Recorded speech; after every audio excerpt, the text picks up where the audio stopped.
First story. My narcissistic parents threaten to disown my brother if he attends my wedding. Short story. At 24F, I find myself in a heartbreaking situation. My parents won't be at my wedding. The reason? I refuse to invite their friends, I'll call them the Scots, who made my life a living hell during the year I lived in their guest house. From false accusations to disrespecting my fiancée, things reached a breaking point. Fast forward to wedding planning, and the Scots became a point of contention. When I stood firm on not inviting them, it led to a family fallout. Despite my attempts to mend things, my parents are boycotting the wedding. Long story. In 2021, fresh out of college, I moved to a new state for a job. Facing high rent, the Scots, family friends of my parents, offered me their guest house for a mere $300 a month. Little did I know that this seemingly sweet deal would lead to a year of turmoil. The Scots, longtime friends and business partners of my parents, had 3 kids. As soon as I settled in, the Scots became excessively involved in my personal life, particularly my relationship.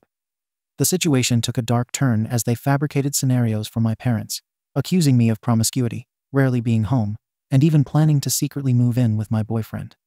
Their disdain for my boyfriend was palpable, treating him with passive aggression, condescension, and even making derogatory comments about him being adopted. The interference escalated with family meetings, where they labeled me as a poor influence on their teenage daughter, criticizing my boyfriend whom they had met only 3 times. And I have to add that my boyfriend and I don't drink or smoke and both have careers. My boyfriend is a perfectly good man and was always respectful to them despite their poor treatment. The dad of the Scott family went to the extent of sharing his marriage problems and lack of a sex life, blurring the boundaries of landlord-tenant inappropriate relationships. The breaking point came when the fridge in the guest house broke, and they insisted I foot the bill for a $900 replacement. Their influence over my parents was significant, as my parents rarely had my back and sided with the Scots, constantly belittling my boyfriend without reason. By the end of 2022, I decided to move out with some girlfriends of mine, leaving without saying goodbye to avoid further confrontation. Fast forward to the summer of 2023. My boyfriend and I were living together in a new state, and he proposed. To my surprise, when he asked my parents for their blessings, they were supportive and enthusiastic. My parents were even flown out to witness our engagement. As we delved into wedding planning in the fall of 2023, my fiancé's parents generously offered to finance the wedding. Strangely, my mother declined involvement in the planning, claiming she hated it. Despite repeated invitations from myself and my future mother-in-law, she insisted we handle everything on our own, a departure from the typical involvement of the mother of the bride. My mill did fly my mom out to NY for wedding dress shopping, which was fun, but my mother insisted on the trip that this was all she wanted to do. Winter 2023 brought a text from my dad, urging me to invite the Scots. I respectfully declined, citing the distress it would cause me on our special day. This refusal triggered a nuclear war within the family. My parents, adamant about the Scots' inclusion, declared they wouldn't attend the wedding. My dad accused me of starting my happy life by destroying his, and my mother uninvited me to Christmas. In an attempt to salvage the situation, I apologized and tried to explain my decision. However, my parents were unreceptive, hurling insults and baseless accusations, claiming my side of the family had been cancelled. My mother then flipped the script and threatened to expose details on social media of my disrespect to the family if I didn't show up for Christmas. Despite exchanging Christmas and birthday greetings via text, I've not spoken to them about the situation. The pain of their absence and the harsh words linger as I approach my wedding day. I'm confused, I'm guilty, and I'm in pain. The fallout was all because I refused to invite the Scots. I added an edit to the original post. Thank you, Toast, for letting me know about it. Edit. We are having a destination wedding, and the festivities will begin 3 days prior to the wedding. So if I caved in and invited the Scots, I would have to endure up to 4 days of them. I don't want to walk around the resort and turn around and have to see them and instantly get into a bad mood. Also, I'm afraid if my parents decide to show up without Scots, they will cause drama. Relevant comments. Useful Commission 76. Making derogatory comments about him being adopted. Criticizing my boyfriend. Belittling my boyfriend. It seems like a perfectly reasonable decision for the boyfriend and his parents, who are the ones financing the wedding, to decline to invite these Scott people. I don't think the bride or her parents have a choice in this matter. My future in-laws don't want Scots there, but they would be willing to bite the bullet for me because they feel terrible about my parents not attending. They're such good people, but there's no way in hell I'm going to let that happen, especially since they are doing so much for me out of the kindest of their hearts. However, This actually came up in the argument with my parents, and my dad literally said, "I don't have to ask your fiancé or his mother for permission to invite who I want to the wedding of my daughter." My parents say the Scotts did everything out of protection. It makes me so angry. OP on what her fiancé thinks of the situation. My fiancé has been incredibly supportive. Most of all, he just feels terrible for me and feels that I have been put in a lose-lose situation by my parents. Either I invite the Scotts and be absolutely miserable at our wedding, or I don't invite them and my own parents opt not to attend. He also doesn't want Scotts to attend, but he would be willing to bite the bullet if I was desperate for my parents to come. However, like many comments below, I don't want to start my life with an ultimatum from my parents. If I cave in now, who knows what they will do in the future. I am blessed to be marrying someone who is patient, caring, and supportive. On why OP thinks the parents want the Scotts there. The Scotts invest money in my dad's small business, and they split ownership 50-50. In the initial text from my parents, my dad said that he has been losing sleep for months, thinking about how he was going to tell the Scotts they're not invited to my wedding.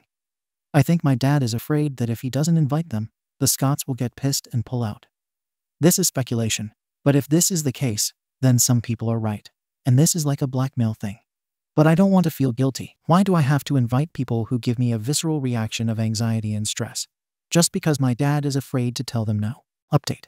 Context from my original post. At 24F, I find myself in a heartbreaking situation. My parents won't be at my wedding. The reason? I refuse to invite their friends. Update. I woke up this morning to a bunch of texts from my mother. She demanded that I end my engagement, cancel the wedding, quit my job, and move back to their home. She started saying things like, "I know you're unhappy. It's okay, you tried. Now it's time to come home. You have some maturing you need to do." This irks me so much. My parents literally gave their blessings to my marriage 6 months ago. Now they want me to change my entire life, because they're mad they didn't get their way. I responded and said this is my life, and if they don't want to respect my decisions, that's on them. But I am in utter shock.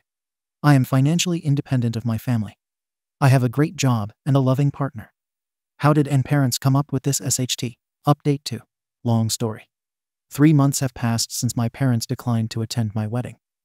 Initially, I found peace and acceptance, looking forward to celebrating with those who would be present and knowing my parents wouldn't be there to ruin it. However, a text from my younger brother 19 shattered that peace, revealing that our parents threatened to kick him out of the house and abandon him financially if he attended my wedding. This utterly crushed me. I am so close with my brothers, and I love them dearly. I have 3 brothers, aged 19, 22, and 27. While my older brother lives independently, my 2 younger siblings still live with our parents. Despite my parents' decision not to come to the wedding, I told my brothers how badly I wanted them to attend, assuring them of my support. After their shared support, I booked their travel, optimistic about their participation. I was naive to believe our parents would accept this decision. Their subsequent outburst targeted my brothers, leveraging financial threats to dissuade them from attending, claiming they were betraying the family by supporting me. I offered to financially assist my brothers if they still wanted to attend, knowing they'd get kicked out, but I realized the difficulty of abandoning familiarity. In response to this outburst, my brothers called me and proposed an intervention, aiming to address broader familial issues, aka the bigger picture of my parents being abusive. I tried my best to explain that this was a bad idea. I pleaded. Despite my reservations, I supported them via phone call. I felt I was bound by sibling loyalty. Yesterday's call confirmed my fears. Amidst vile accusations, I endured personal attacks, ranging from insults against my fiancé to baseless critiques of our life choices. My father's tirade, marked by verbal abuse, culminated in a cruel dismissal of my feelings. Here are a few notes I took during the 2-hour intervention. 1. My fiancé is not an intellectual because he likes to snowboard and doesn't know how to have intellectual conversations. 2. My fiancé doesn't have royal or noble blood, and therefore cannot have intelligent children. 3. It was rude for my fiancé to not bring flowers or wine when he flew from another state for the day to ask for my hand in marriage. 4. My decision to change jobs and move to a new state with my fiancé is a manipulation tactic. 5. My dad said calling people names and insults is the right thing to do when you're mad. 6. My dad said my decision to change my career path is stupid, and I am cutting him out of his life. 7. I think my fiancé's job as a salesman makes him a loser. 8. My parents are mad. I never offered to invite my uncle. who I haven't seen in 13 years, and who lives in Russia. Literal WTF moment for me. 9. My dad says my relationship is wrong, and he's not happy about it. Says it would be smart to break up. 10. My dad says he regrets not punching my fiancé in the face when he asked for his blessings, and says it will haunt him for the rest of his life that he didn't punch him. He says the only reason he gave his blessings was to not hurt my feelings. 11. She says my fiancé's parents are mean for not responding to their texts. 12. I called my fiancé's mom a B. 13.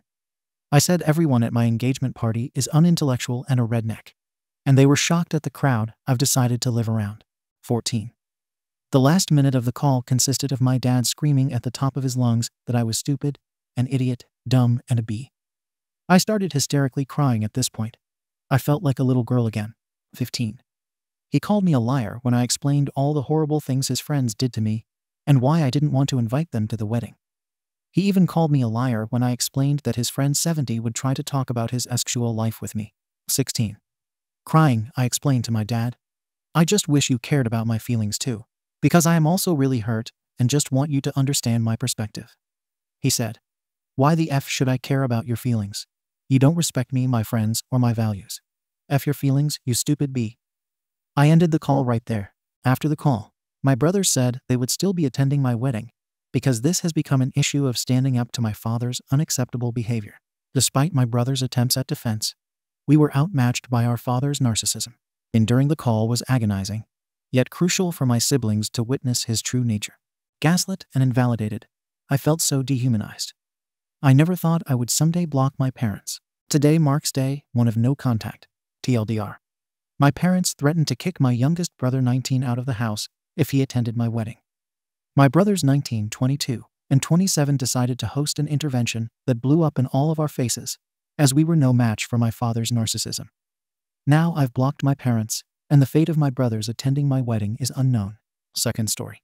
Man's wife cheated on him, but says it's not her fault. The wife and I have been married for 3 beautiful years.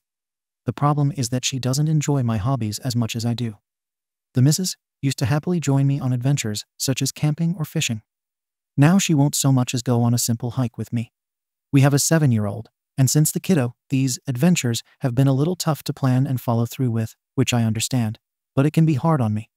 I like to get out at least once a week to clear the mind, but now that's been reduced to around once a month.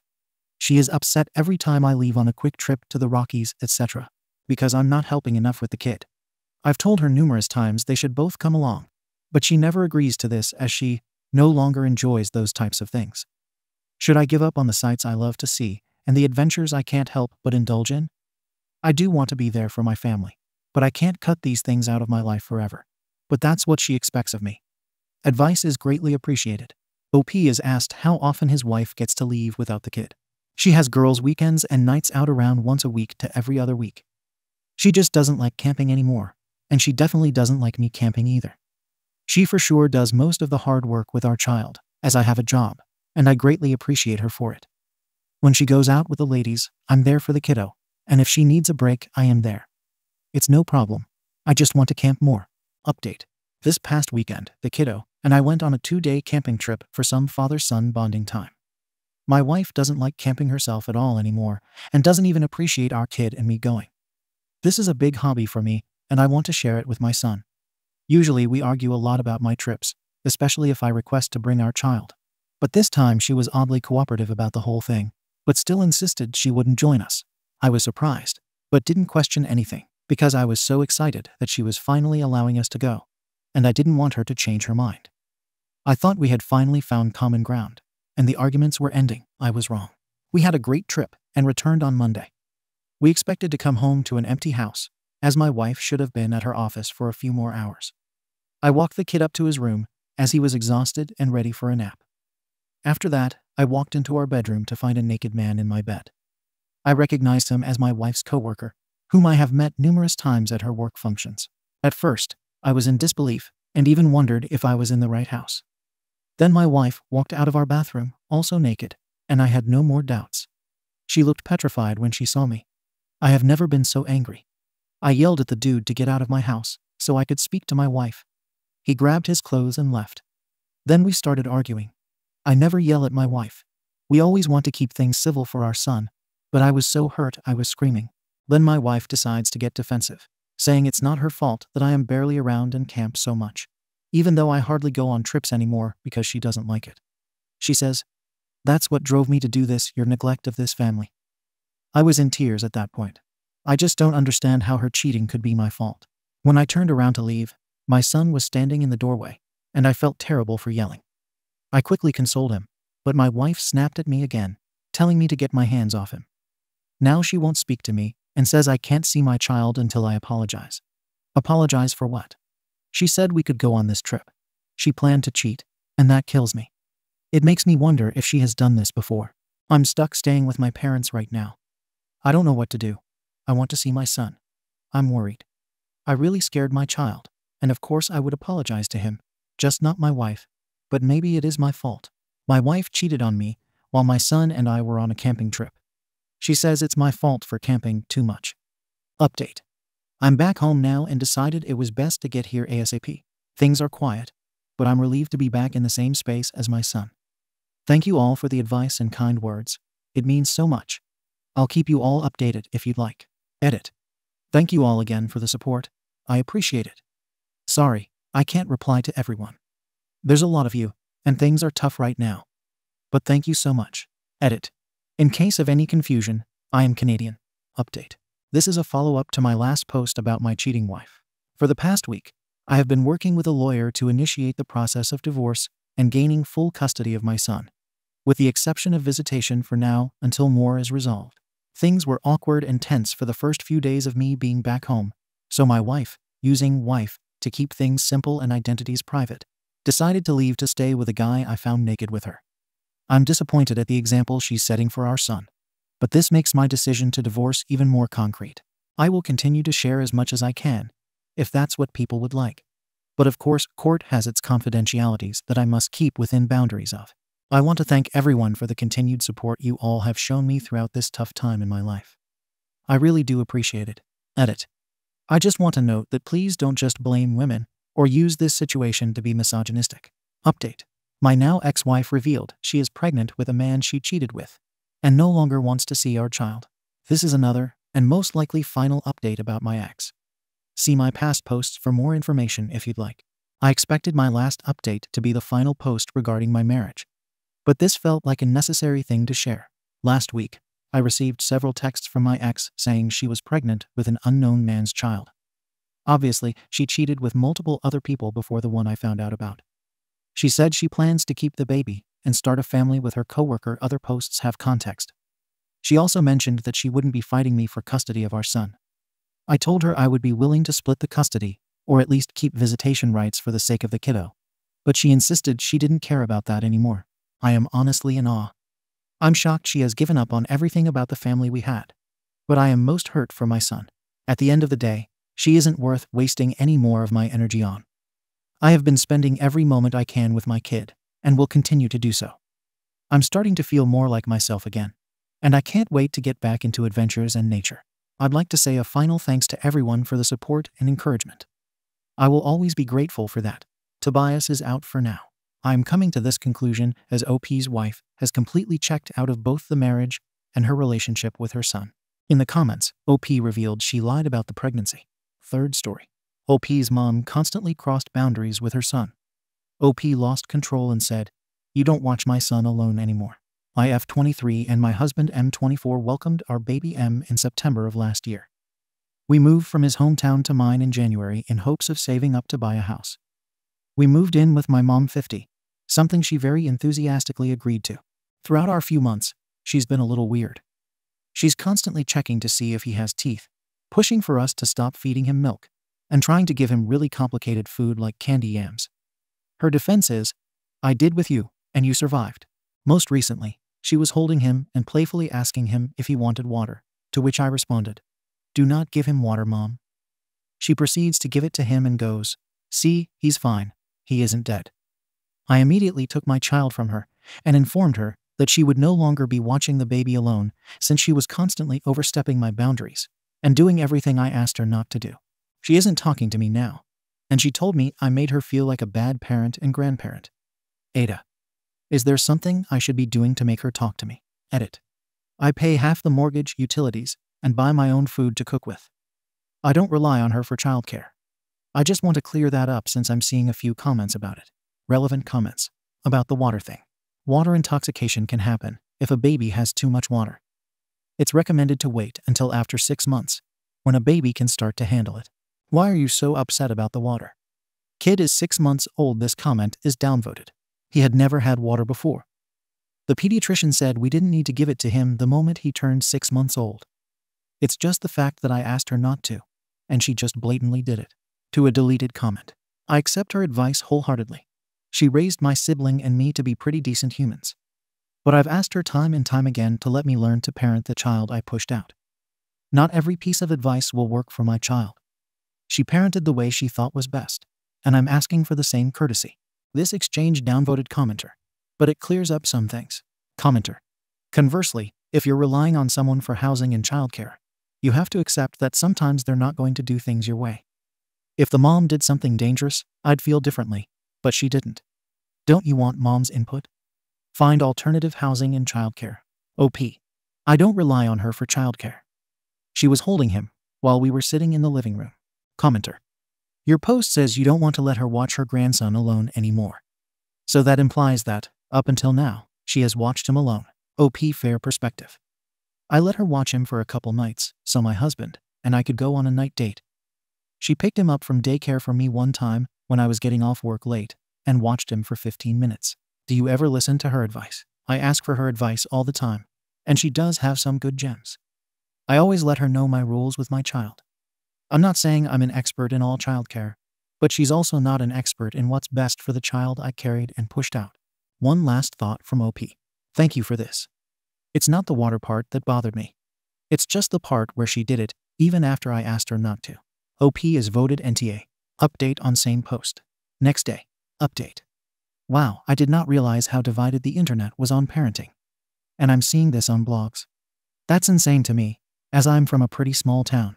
Well, first off, obviously the information is somewhat off, and every aspect of my situation isn't posted here, so advice is being taken with a grain of salt. Secondly, everyone had fair points, some had good advice, and others had perspectives I never thought about. With that being said, Mom and I had a conversation last night.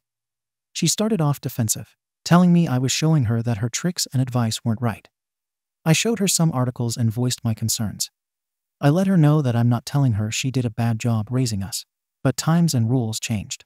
Someone pointed out that car seats weren't big back then, and now it's the law to have your child in one. After a 30-minute conversation, we got to the root of the problem. She feels like she did a bad job raising her kids. I assured her she didn't, and I respect and appreciate everything she was able to do for us growing up. But it's my turn to raise the child and her turn to relax and enjoy the perks of having grown children and grandchildren now. So all is well. She knows I wasn't mad about the water, just that it felt like she did it to prove a point. SN. I love my mom, and I would never just jump to banning her from enjoying her first grandson. She's my world after my husband and son, and once again, I love her dearly. Thank you for watching the video. If you are interested in listening to these kinds of stories, we've got more in store for you. Simply subscribe to our channel, hit the like button, and share it with your friends.